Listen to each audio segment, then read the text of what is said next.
Magandang hapon po mga kababayan. Nagpa-chat po tayo dito sa may Arayat, Sinakulas. Yan, dito po sa may mga tricycle. Yan. Ayan. Mga tricycle boy po tayo nagpa-chat. Papunta tayo ng Tarlac. Ayan, diretso po tayo ng Baguio.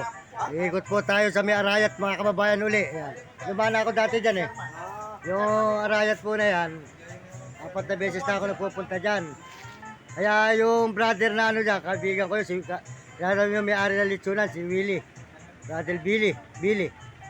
May-ari ng litsunan dito sa Arayat. Ayan. Ayan, mabait yun. Ayan. Brother Billy. Ayan.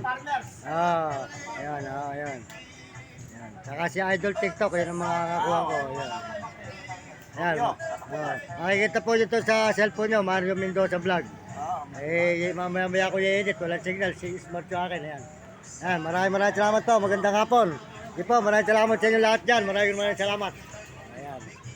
Mario Mendoza.